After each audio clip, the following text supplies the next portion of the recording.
안녕하세요. 주경야독의 이 대표입니다. 자, 오늘 금양 투자자 빨리 나오세요 라는 주제를 가지고 다시 한번 이야기를 좀 나눠볼까 하는데요.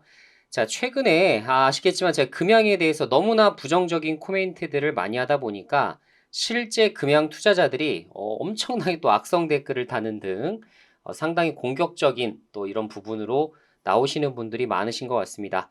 저도 또 다른 종목의 투자자로서 그런 분들의 심리 상태를 사실 이해하고 있습니다.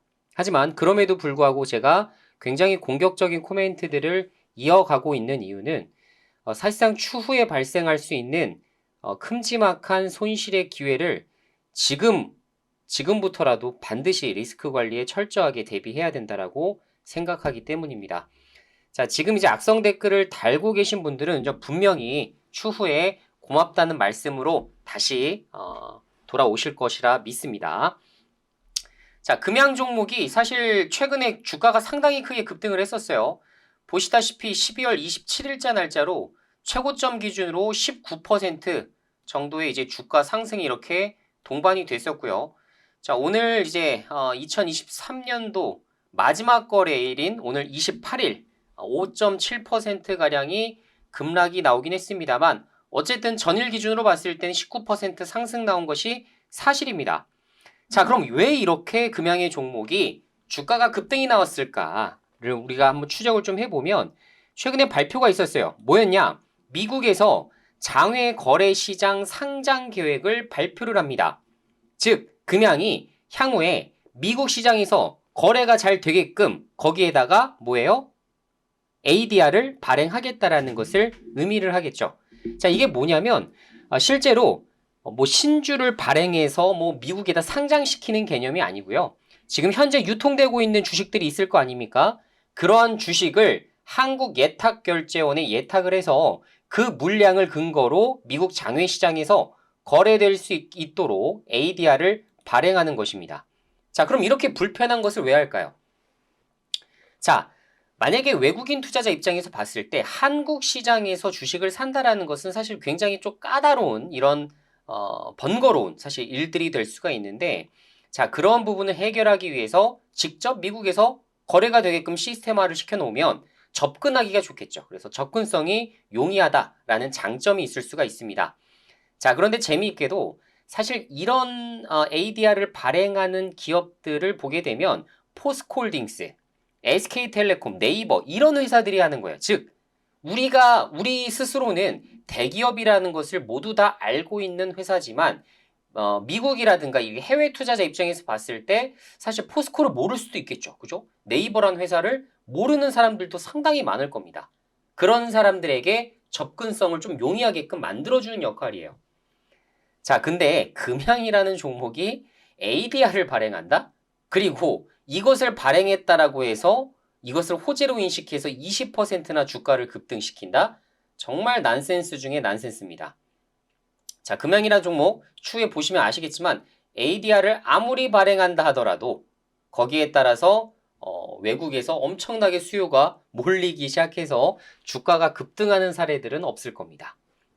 이것도 알아둬야 되는 부분 중에 하나가 아닐까 싶습니다.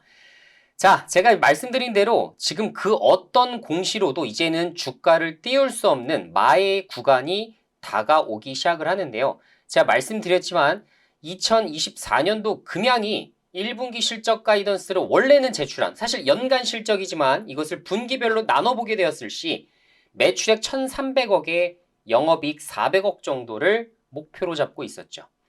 자, 근데 1분기 실적 실제 수치를 여러분들이 이제 나중에 추후에 확인해 보시면 아시겠지만 매출액 300억 혹은 최대 많아도 500억 정도를 넘지 않는 선에서 가이드가 나올 것으로 보여지고요.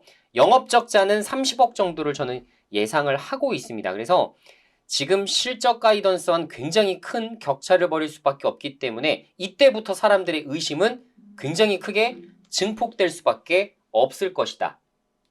이렇게 생각을 해보셔야 될 것 같고요. 자, 리튬에 대한 광산 매출이 나오려면 아시겠지만 최소 12월 달에 채굴 관련 소식이 반드시 있었어야 합니다. 이거 공감하시죠? 주주분들이라고 하더라도 여기에 대해서는 당연히 공감하실 수밖에 없을 거예요. 그래, 만약에 실제로 뭐 내년도부터 매출을 내기 시작할 거면 채굴 관련된 어떤 소식이라도 있어야 되는데 그거 받아보신 분들 증거 제출해라 한다면 그 어떤 뉴스도 여러분들 못 받아보셨을 겁니다. 자, 정확하게 그 부분에 대해서 언급한 뉴스가 있어요. 그래서 아예 뉴스를 제가 가져와 봤습니다. 자, 굉장히 또 이거 일부러 뉴스도 이렇게 짰죠. 2조 주식 부자로 떠오른 금양. 2차 전지 투자 계획대로 될까? 올해만 8,600억 정도의 규모를 발표했고 실적 하락과 유동성 압박 해소의 과제가 남아있다라는 부분인데요. 쭉 한번 읽어보도록 합시다. 아시겠지만 금양이라는 종목 어때요? 임시주총을 통해서 이전에 전환사채와 신주 인수권부 사채 발행 한도를 4천억에서 몇 조로 10조까지 확대했죠. 10조라는 수치가 크게 와닿지 않으실 수가 있겠지만 굉장히 엄청난 수치입니다. 지금 시가총액이 6조이기 때문에 사실상 10%를 넘는 15%에 달하는 부분이라고 말씀드릴 수 있을 것 같고 추후에 주가가 하락하는 것을 염두를 해뒀을 때에는 뭐예요? 시총의 30에서 50%까지 차지하는 비중입니다. 자, 금양은 2차 전지 위주로 다수의 투자 계획을 발표를 했었다라는 걸 잘 알고 계실 거고요. 올해 4월 달에 콩고 리튬 광산에 대한 부분은 267억 정도를 투자를 했고 아시겠지만 4680 원통형 배터리 개발을 진행하겠다라고 해서 관련된 R&D 센터에 320억. 그죠? 그리고 10월 달에는 2차 전지 소재 제조업체인 SM랩 지분 20%를 투자한다고 850억 정도를 투자했어요. 자, 그리고 11월 달에는 2차 전지 공장 생산 설비 체제를 갖춘다고 해서 5,300억을 투자하겠다라는 계획도 발표했습니다. 그쵸? 그죠? 그리고 해당 설비 인수를 양수하기 위해서 7월 달에는 914억 정도를 투자하기도 했고요. 자, 결론적으로 지금 아까 말씀드린 몽골 광산에 또 투자하는 이 몽라라 쪽에 780억 정도를 또 투자를 했고요. 그 다음에 155억 정도의 유상증자도 같이 진행을 했습니다. 돈 들 게 엄청나게 많아요. 그죠? 하다못해 올해 발표된 투자 계획만 8,600억인데 지금 가지고 있는 총 자산이 2,800억인데 그거의 총 3배입니다. 즉 주식을 내다 팔지 않는 한 이 모든 것들을 수행할 수 있는 방법이 전혀 없고 하다못해 추후에는 기존 주주들에게 지속적으로 어떻게 돼요? 유상증자 혹은 뭐 BWCB 등 엄청나게 투자자들을 계속적으로 찾아서 수조 원 단위의 투자를 집행해 나가야 되는 숙제가 있습니다. 이거 과연 가능할까요? 자, 그렇게 보실 수 있을까요? 자, 그리고 굉장히 재미있는 부분을 여기서 또 언급하기 시작하는데요. 자, 한국 기업 평가에 따르면 회사채 금리가 12에서 13%입니다. 굉장히 큰 수준이죠. 그리고 최근 금양이 발행한 무보증 사모사채 같은 경우는 5에서 7% 금리로 발행되고 있다라고 합니다. 자, 그래서 여기서도 지금 숙제를 말해주고 있지만 몽골에서의 리튬 채굴을 최대한 빨리 시작하는 모습을 보여준다면 투자자들이 당연히 기다려볼 수 있겠다. 유상증자를 찍어낸다 하더라도 내가 자본을 조금 더 투여해도 되겠다라는 생각을 하게 되겠죠. 그런데 그런 부분이 전혀 없고 실제로 최근 유상증자 했었던 부분도 텅스텐 채굴을 위한 것이라고 목적에 대해서 언급하고 있어요. 이에 대해서 금양이 뭐라고 하고 있냐? 이 말이 정말 아주 웃깁니다. 텅스텐 등 허가받은 광산 채굴을 연내에 시작하는 것을 목표로 하고 있으며 원래 예상했었던 건 뭐예요? 내년도에 리튬 광산에 대한 부분을 채굴하겠다라는 부분이었죠. 자, 봅시다. 리튬에 대해서는 타당성 조사 후에 개발 허가를 득해서 2024년 초부터 채굴을 진행할 예정이다. 자, 보이시죠? 2024년도 초부터 채굴을 진행할 계획이다라고 인터뷰를 했던 것 같습니다. 지켜보시죠. 자, 그런데 또 굉장히 재미있게도 탐사를 통한 개발 사업으로 최초 광물 출하와 매출 발생까지는 여기서 제가 얘기한 부분이 드러납니다. 최소 몇 년의 시간이 소요될 것으로 보여지기 때문에 단기간 내에 이런 것들이 뭐 추가적인 광산 확보가 필요하다. 제가 얘기했던 게 이런 부분이었죠. 만약에 탐사를 통해서 어떤 것들을 광물을 채굴하기 위해선 최소 몇 년이 걸려요.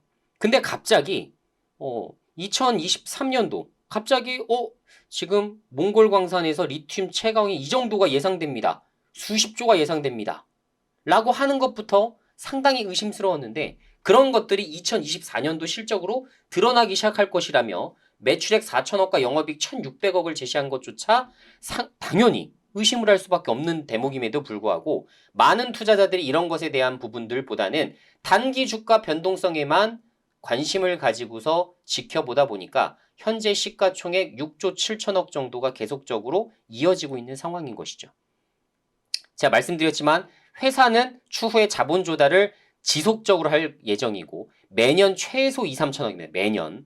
매년 최소 2, 3천억이고 많게는 조 단위까지도 가능할 것으로 보여집니다. 내 지분의 가치가 그만큼 희석됨에도 불구하고 여러분들이 믿고 홀딩하신다라는 부분에 대해서 저는 굉장히 동의하기가 어렵습니다.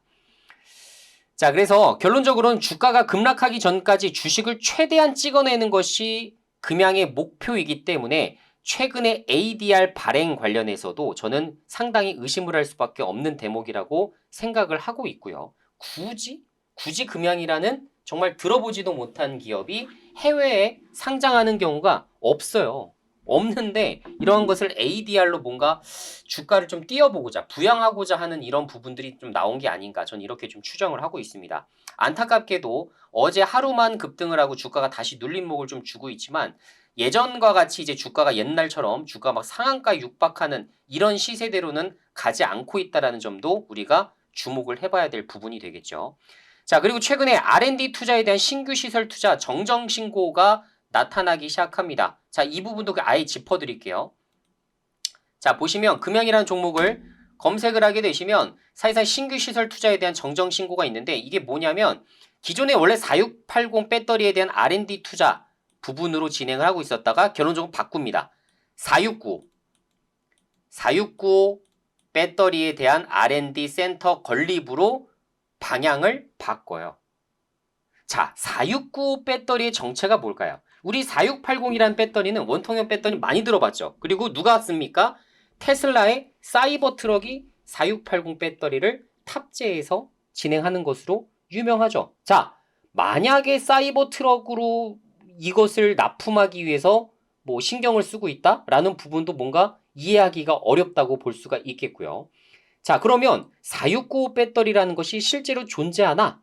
라는 것들을 봤을 때 실제 보게 되시면 중국의 EVE 에너지라는 회사가 세계 3대 자전거 전시회에서 4695 배터리 팩을 공개했다라는 소식이 한 가지가 있고요. 자, 실제로 전기차 쪽에서 활용하고 있는 이런 부분들도 좀 한번 활용을 좀 해보자면 자, BMW에서 마찬가지요. 4695 원통형 배터리 셀에 대해서 생산을 했고 2025년형 뉴클래스에 탑재할 것으로 알려져 있는 부분들도 분명히 있습니다. 그럼 BMW를 염두를 해두고서 진행하는 프로젝트냐에 대해서는 사실상 우리가 믿고 확신할 만한 근거 자료가 상당히 부족한 상황이고 그리고 현재 아시겠지만 SK 이노베이션, SK온 같은 경우는 생산도 하기도 전에 미리 수주 공시를 엄청나게 많이 따냈었다는 사실을 여러분들이 잊지 마셔야 됩니다. 그런데 금양이라는 종목은 물론 지금 배터리 공장을 지금 짓고 있는 상황에서 지금 당장 어떤 것들에 대한 수주를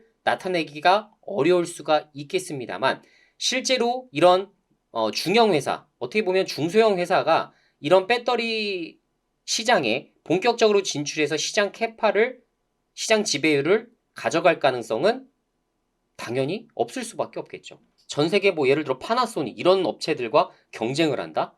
이건 말도 안 되는 이야기라고 볼 수가 있겠습니다. 자, 그리고 제가 예전에도 말씀드렸지만 금양의 이제 회장이 이제 류광지라는 사람의 개인 회사가 지금 가지고 있는 지분이 엄청난데 이거 분명히 다 매물로 나올 것이다 라고 말씀드린 부분도 있었어요. 자, 실제로 어떻습니까? KJ 인터내셔널이라는 회사가 보유 지분 1.7% 중 1.3% 거의 70% 이상을 다 매각을 해버렸어요. 그래서 805억 정도를 현금화 시켜버립니다. 자, 향후에 리튬만 제대로만 나온다고 하더라도 주가가 훨씬 더 올라갈 것은 분명해 보이는데 어쨌든 이것을 블록딜 방식으로 다 처분을 해버리게 됩니다. 게다가 지금 종가 대비 7.4% 할인된 가격인데 자, 뭐 할인된 가격 뭐 다 이해합니다만 어쨌든 지금 현 상황에서 봤을 때에는 지금 상당히 좀 부정적인 이런 부분들이 많이 나타나기 시작을 하죠. 자, 이번 지분 매각의 이유는 류 회장의 주식담보대출 상환 대금을 마련하기 위해서라고 항상 설명하죠. 예전에 헬릭스미스의 김선영 대표도 자기의 주식담보대출 상환대금을 마련하기 위해서 주식을 팔았다고 하면서 주가가 지금 어떤 수준까지 가셨는지 여러분도 아실 겁니다. 당시에 5만 원대 주가, 10만 원대 주가를 부여받던 것이 현재 8천 원까지 주가가 떨어진 바 있었죠. 자, 이것을 보고서 금양이란 종목과 굉장히 흡사한 패턴들이 많이 보이고 있다는 점도 상당히 부정적이다라고 말씀을 드릴 수밖에 없을 것 같고요. 자, 즉 이런 것들이 지속적으로 나오고 단기 차입금 증가 결정, 지금 2,460억 정도의 단기 차입금에서 3,250억으로 무려 또 800억 정도가 더 늘어납니다. 앞으로 이런 게 분기별로 지속적으로 늘어나게 되면서 사실상 재무 구조가 완전하게 악화되고 이자 비용은 극대화될 수밖에 없는 상황에서 과연 금양이란 종목이 다른 배터리 업체와 경쟁해서 본인들이 원하는 수주 성과를 나타낼 수 있을까? 이 부분은 여러분들의 판단에 좀 맡겨보도록 하겠습니다.